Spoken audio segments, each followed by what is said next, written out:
A few weeks ago, I twisted my right ankle. It's an ankle that has been sprained and twisted. I've lost count how many times.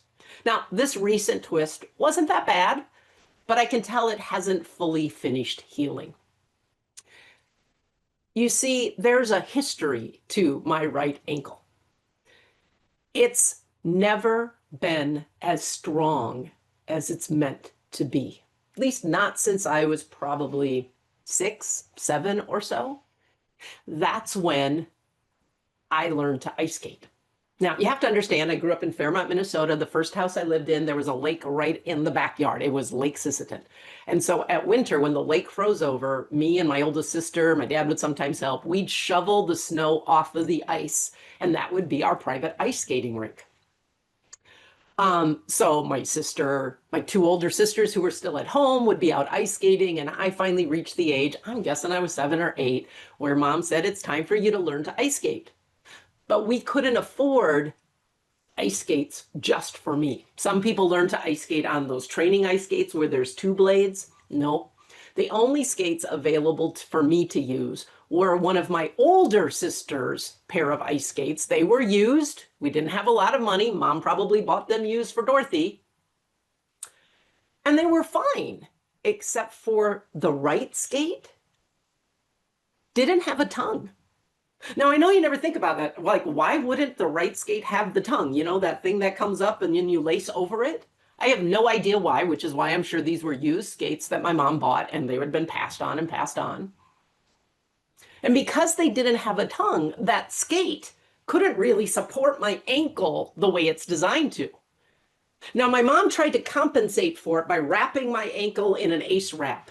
But the truth is, as I began to learn to ice skate, this ankle was like this on the skates, and this one was always turning in. And that's how I learned to ice skate. And I loved ice skating, so I was out on the rink as much as possible. But you know what that was starting to do? Like that compensating for the skate, my ankle was building a habit of being like this. And that was weakening my ankle. It was having it be and maintain in a position that it wasn't meant to maintain. It was weakening my ankle and its ability to support me, not only to skate, but to walk, to run, and to do other things.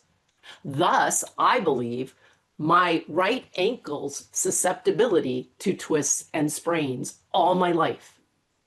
Sports in grade school and high school and even in college and beyond, I never once even twisted or injured my left ankle.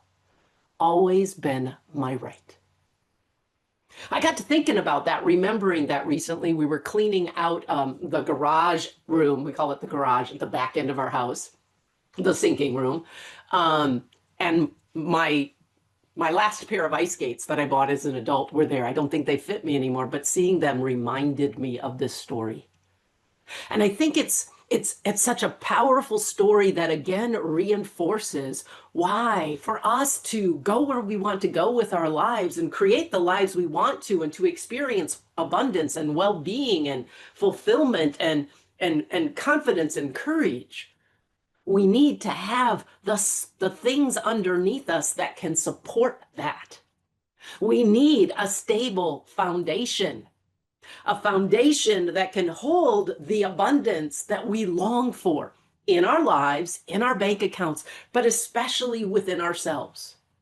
Now, if we don't have that, if our foundation has got scarcity patterns and scarcity habits and weak spots and beliefs about ourselves, money, and life, you know, we can make it through life. We can compensate for it. And many of us have. And we've done pretty darn good given the scarcity that's part of our foundation. That's part of our orientation to life and to ourselves. We've learned to compensate and work around it and adapt to it. And I say it's time to stop that. Pat yourself on the back, say, yay, yay, yay, that I have been able to skate as well as I can, to live life as wonderfully as I can, to have the money that I have. All of that, let's celebrate that, but let's stop compensating. Let's Get your ankle healed and strong. Let's get that foundation that's underneath you solid. So your life can be even better. So you're less susceptible to hurting yourself financially, emotionally, spiritually, physically, etc. So ice skating and the equivalent in your life can really be the joy you want it to be. Not like for me, it was a joy, and yet my ankle always hurt while I was skating and after I skated.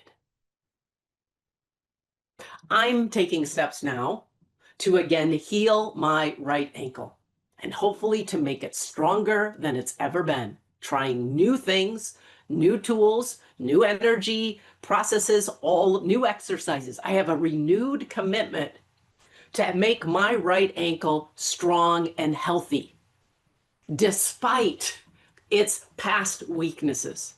That's going to take some intention. That's going to take some effort. That's going to be me asking for help and trying new things and sticking with them and practicing them. But that's my commitment. Because it's not fun to have those aches, those pains, those stresses, those weaknesses interrupt your life, force you to do less, have less, be less than you're designed to be. And the same thing is true, my friend, when it comes to abundance. If you are ready to like, you know what? I've done pretty good, but I'm ready for like some more healing. I want to reinforce the foundation that's got me this far, but not quite where I really want to be experiencing what I really want. Then that's what my 8-week Foundation for Abundance program is about. It's about giving you new tools, new perspectives, new ideas, head tilts, new practices, new exercises, all of those things to strengthen your ability to access and experience abundance in yourself, in your life, in the world around you, and even in your bank account. If that sounds like it might be the thing that you're looking for right now, so you don't have to keep living like this, then check out the link in the description below and reserve your spot. And I look forward to supporting you there.